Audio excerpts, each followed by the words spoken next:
तो उम्मीद करता हूँ आप सब ठीक होंगे, खैरियत से होंगे। एएसएफ एयरपोर्ट सिक्योरिटी फोर्सेस ने 850 के करीब वैकेंसीज अनाउंस कर दी है, जिसके लिए आज पाकिस्तान से male female online application submit कर सकते हैं। इसकी लास्ट डेट 13 जनवरी 2025 है। और आज की इस वीडियो में आपको ऑनलाइन एप्लीकेशन सबमिट करने का मुकम्मल तरीकेकार बताऊंगा कि किस तरह से आपने साइनअप करना है, किस तरह से आपने साइन इन करना है, और उसके बाद अपना रजिस्ट्रेशन फॉर्म कैसे फिल करना है, और रजिस्ट्रेशन का जो स्लिप है वो किस तरह से प्रॉपर डाउनलोड करना है ताकि आपको फिजिकल टेस्ट के लिए स्लिप रिसीव हो सके और आपको बुलाया जा सके। सबसे पहले मैं यहाँ पर साइनअप आप देख सकते हैं, साइनअप वाले पेज पर आ चुका हूँ। यहाँ पर आपने CNIC एंटर करनी होती है। उसके बाद CNIC की एक्सपायरी डेट यहाँ से आप कस्टमाइज़ कर सकते हैं, और उसके बाद यहाँ पर अपना ईमेल जो कि एक्टिव हो, और उसके बाद यहाँ पर आप देख सकते हैं कि यहाँ पर पासवर्ड लिखा हुआ है, पासवर्ड लिखना है। पासवर्ड इस टाइप का हो कि आपका इसमें नंबर यानी नंबर भी शामिल हो और एक वर्ड कैपिटल हो, बाकी छोटे बड़े मिक्स हो, यानी ईजी पासवर्ड ना हो। सो मैंने यहाँ पर पहले अकाउंट बना लिया है। जिनका अकाउंट है वो यहाँ से डायरेक्ट साइन इन कर सकते हैं। यहाँ पर मैं साइन इन कर देता हूँ ताकि आपको जल्दी से बता सकूँ कि किस तरह से आपने रजिस्ट्रेशन फॉर्म फिल करना है। चलिए वीडियो स्टार्ट करते हैं।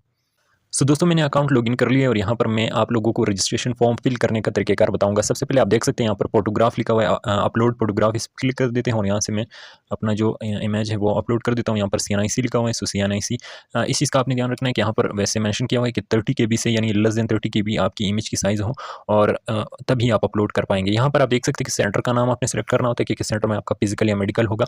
सो यहाँ पर मैं कोयटा कर देता हूँ। प्रोविंस सॉरी डोमिसाइल आपने सेलेक्ट करना होता है। वैसे जिस भी सूबे से आपका ताल्लुक है, आपका डोमिसाइल बिल्कुल वही होगा।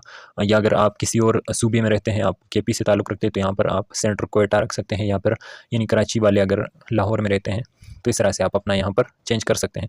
यहाँ पर आप डिस्ट्रिक्ट देख सकते हैं कि ये शो नहीं हो रहा है, ये थोड़ा सा लोड होगा। यहाँ पर आपने डिस्ट्रिक्ट शो, ये मैं बाद में आप लोगों को बताऊँगा। वैसे आपको पता है कि आजकल नेटवर्क का थोड़ा सा इशू है, और ये जो जॉब्स है ये न्यूली अनाउंस हुई, तो इसमें थोड़ा सा वेबसाइट भी यानी मसले मसाइल करते हैं। और यहाँ पर मैं अपना नाम वगैरह कंप्लीट नेम, ये मेरा ब्लैंक अकाउंट है, वैसे ही मेरा अपना प्रॉपर मैं इस पर अप्लाई नहीं कर रहा हूँ, आप लोगों को सिखा रहा हूँ। यहाँ पर आप अगर PC से अप्लाई कर रहे हैं, यहाँ पर और ईयर्स यहाँ पर 2024 से स्टार्ट हो रहे थे। यहाँ पर आप देख सकते हैं कि एक बार बना हुआ है, इस पर आपने क्लिक करना है और ऐसे स्क्रॉल कर देना है। तो यहाँ पर बाकी जितने भी यानी डेट ऑफ बर्थ अगर आप डाल रहे हैं तो यहाँ से आप ये थोड़ा सा मसला कर सकता है। सो मैं यहाँ पर 2002 कर देता हूँ और मार्च कर देता हूँ 3 मार्च 2002। यहाँ पर आप देख सकते हैं कि इन्होंने एज भी मेंशन कर दी है, और यहाँ पर मैं कास्ट लिख देता हूँ। सो फर्ज करें मैं यहाँ पर पश्तो लिख देता हूँ। नेक्स्ट कर देते हैं। जेंडर मांग रहा है, जेंडर में मेल कर देता हूँ। फिर से नेक्स्ट कर देते हैं। यहाँ पर नंबर डालना होता है, सो मेरा व्हाट्सअप का नंबर मैं डाल देता हूँ। और उसके बाद यहाँ पर कॉन्टैक्ट नंबर 2 ऑप्शनल है। हो सकता है आपका नंबर बंद हो, अक्सर ऐसे होता है कि फॉरवर्ड हुआ होता है तो फिर वो बंद आ रहा होता है, तो इसमें फिर मसला हो सकता है। यहाँ पर रिलीजन में सेलेक्ट कर लेता हूँ, और उसके बाद पोस्टल एड्रेस। ये अगर कि नंबर और पोस्टल एड्रेस ही मेन चीज़ है आपसे कांटेक्ट करने का, तो इस चीज़ में आपने थोड़ा सा ध्यान रखना है कि बिल्कुल सही हो, एक्यूरेट हो। मैं अक्सर अपने GPO का कर देता हूँ, या फिर आप यहाँ पर जनरल पोस्ट ऑफिस भी लिख सकते हैं। कोयटा का एक ही जनरल पोस्ट ऑफिस है, तो मैं यहाँ पर GPO कोयटा कर देता हूँ। सो ये हो गया है। और यहाँ पर परमानेंट में भी मैं GPO कोयटा ही लिख देता हूँ, क्योंकि मैंने कहीं नहीं जाना। अब यहाँ पर टेस्ट भी मैंने यहीं पे देना है, और बाकी जितने भी मैंने पोस्ट रिसीव करने हैं। इसके बाद एज रिलैक्सेशन का यहाँ पर पूछा गया है। गवर्नमेंट सर्वेंट के लिए 10 ईयर्स की एज रिलैक्सेशन है, अगर कोई डिसेबल है उसके लिए 10 ईयर्स की है। मिनॉरिटीज़ की 3 ईयर्स की है। प्रोविंशियल कोटे पे अगर आप अप्लाई कर रहे हैं तो उसके 3 ईयर्स के हैं। और उसके बाद आर्म फोर्सेस के लिए तकरीबन 15 साल के हैं, यानी अगर आपका एयरफोर्स आर्मी वगैरह से ताल्लुक़ रह चुका है तो। Do you possess disability certificate, नहीं है। यहाँ पर भी अगर आप डिसेबिलिटी का कोई सर्टिफिकेट है तो यस, नहीं तो नो कर दें, ठीक है। और वैलिड ड्राइविंग लाइसेंस, अगर आप ड्राइवर की पोस्ट के लिए अप्लाई कर रहे हो तो यस, ये आपने लाजमी करना है। और फिर यहाँ से आपने इशू डेट उसका डालना है, LTV HTV जो भी है, वहाँ पर एडवर्टाइजमेंट में मेंशन किया गया है ये सब कुछ। ये ऊपर वाली इन्फॉर्मेशन डालने के बाद आप यहाँ पर अपडेट पर क्लिक करें। ये ब्लू कलर का जो अपडेट नज़र आ रहा है, इस पर आपने क्लिक करना है, और उसके बाद ये अपडेट हो जाएगी। हाईएस्ट डिग्री यहाँ पर आपने सेलेक्ट करनी होती है। सो हो सकता है आपने इंटर किया हो सकता है आपका BS चल रहा हो, तो BS चल रहा है इसका मतलब नहीं कि कंप्लीट है। हाईएस्ट डिग्री आपने इंटर ही डालनी है, या अभी इंटर कर रहे हैं तो मैट्रिक डाल दें, ठीक है। डिग्री का नाम फर्स्ट करें, मैंने यहाँ पर मैट्रिक डाल दिया। डिग्री का नाम आपने SSC भी लिख सकते हैं, या अगर आप इंटर कर रहे हैं तो यहाँ पर HSSC लिख दें, मसला नहीं। तो मैं यहाँ पर SSC कर देता हूँ। रिज़ल्ट की क्या डेट है, कब रिसीव हुआ है आपको रिज़ल्ट, 2023 कर दिया, जो भी जिस डेट को आपको रिसीव हुआ है। अब यहाँ पर आपसे पूछा जाएगा कि स्कूल का क्या नाम है, तो यहाँ पर ज़रूरी नहीं कि आप एग्जैक्ट वही नाम लिखें। अगर आपको याद नहीं आ रहा है या फिर यहाँ पर आपको मुनासिब नहीं लग रहे, तो यहाँ पर आप अपने बोर्ड का नाम भी लिख सकते हैं, ठीक है। जैसे मैंने Balochistan board of intermediate secondary education लिख दिया।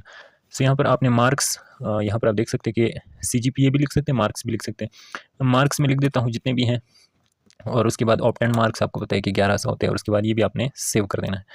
उसके बाद यहाँ पर प्रोफेशनल क्वालिफिकेशन जो है आपकी, अगर आपने कोई डिप्लोमा लिया, अक्सर लोगों ने DIT का डिप्लोमा लिया होता है, तो ये UDC LDC वगैरह के लिए, स्टेनोटाइपिस्ट के लिए मस्ट होता है। और इसकी मस्ट तो नहीं है खैर, लेकिन अगर आपके पास है तो आपको इस पेपर थोड़ी सी इंपॉर्टेंस दी जाएगी। इंस्टीट्यूट का नाम लिख दें, टोटल मार्क्स कितने थे, आपने वहाँ पर कितने मार्क्स लिए, वैसे अगर सर्टिफिकेट है तो उसमें मेंशन होता है। ग्रेड या परसेंटेज, A ग्रेड होगा, B होगा, 3 होगा, जो भी होगा, या परसेंटेज मार्क्स के वहाँ पर आप मेंशन कर दें। सो दोस्तों, सब इन्फॉर्मेशन सारी आपको यहाँ पर जब आप इनपुट करेंगे तो यहाँ आपके सामने आपने देखा यहाँ पर एक ग्रीन शो हो रहा था, इन्फॉर्मेशन सेव। इस तरह का आपके सामने शो होगा कि आपकी इन्फॉर्मेशन जो है वो अपडेट हो चुकी है। ऐसे नहीं कि आपके अक्सर ऐसे एरर आता है बार बार जब आप सेव करते हैं तो शुरू से फिर से मांगता है, तो ये एरर आते रहते हैं। आपको पता है कि लोड ज़्यादा है वेबसाइट पर, इस वजह से। ये सारा कुछ करने के बाद यहाँ पर आप देख सकते हैं एक ऑप्शन शो हो रहा है अप्लाई नाउ का, इस पर आपने क्लिक कर देना है। ठीक है, ये तब शो होगा, अक्सर लोगों को शो नहीं होगा, जब आपकी सारी प्रॉपर जितनी भी इन्फॉर्मेशन है वो आप जब सारी फिल आउट करेंगे तब आपको ये शो हो जाएगा कि आपने किस किस पोस्ट के लिए अप्लाई करना है। और अब देख सकते हैं कि इस तरह का एक पेज आ जाएगा आपके सामने कि किस किस पोस्ट के लिए आप अप्लाई करना चाहते हैं। तो इसमें इंस्पेक्टर, असिस्टेंट सब इंस्पेक्टर की, कॉर्पोरल ड्राइवर, UDCMT ड्राइवर वगैरह जितनी भी सीट मेरे रीजन या मेरे जो यानी मेरे सूबे के लिए जो पोस्ट है, ये देखिए, you are eligible for the following posts, यानी मेरे सूबे के लिए इन पोस्टों के लिए मैं अप्लाई कर सकता हूँ। अब फर्ज करें मैं 1 क्लिक करता हूँ, 2 क्लिक करता हूँ, या मेरे पास ड्राइविंग लाइसेंस है तो मैं इस क्लिक करता हूँ। मेरे पास, जैसे कि मैंने आपको बताया कि डिप्लोमा है DIT वगैरह का, या कंप्यूटर में मेरा इंटरेस्ट है, तो इस पोस्ट के लिए मैं UDC वगैरह के लिए सिलेक्ट करता हूँ। और कॉर्पोरेट ड्राइवर के लिए भी लाइसेंस वगैरह चाहिए। ठीक है, तो इन सब को सिलेक्ट करने के बाद अगर आप सब क्लिक करते हैं, इसके कोई चार्जेस नहीं, आप अप्लाई यहाँ पे क्लिक करिए, आपका अप्लाई हो जाएगा। और उसके बाद आपने यहाँ पर रजिस्ट्रेशन स्लिप पे क्लिक करना है, ये देख सकते हैं यहाँ पर आपको शो हो जाएगा। ये वैसे ज़रूरी तो नहीं है, लेकिन आपका जो स्लिप है वो आपको, बस इसमें ये मेंशन है कि आपने किस किस पोस्ट के लिए अप्लाई किया है, और कंफर्मेशन के लिए आपने अपने पास रखना होता है कि जिस जिस पोस्ट के लिए आपने अप्लाई किया है वो यहाँ पर मेंशन है, और आपका CNIC की पिक्चर, आपका नेम, डेट ऑफ बर्थ, आपकी पिक्चर। और यहाँ पर आप देख सकते हैं कि लिखा हुआ है कि कीप विजिटिंग वेबसाइट का नाम यहाँ पर मेंशन है, ever physical medical test slips will be upload, मतलब शेड्यूल के मुताबिक आपको इन्फॉर्म किया जाएगा। ठीक है, तो ये आपका अप्लाई करने का मुकम्मल तरीक़ाकार। अगर आपको कुछ समझ ना आया हो तो मुझसे कांटेक्ट करें और कमेंट में मुझे ज़रूर बताएं। अगर आपका कोई क्वेश्चन है तो मैं आपको रिप्लाई दे दूँगा।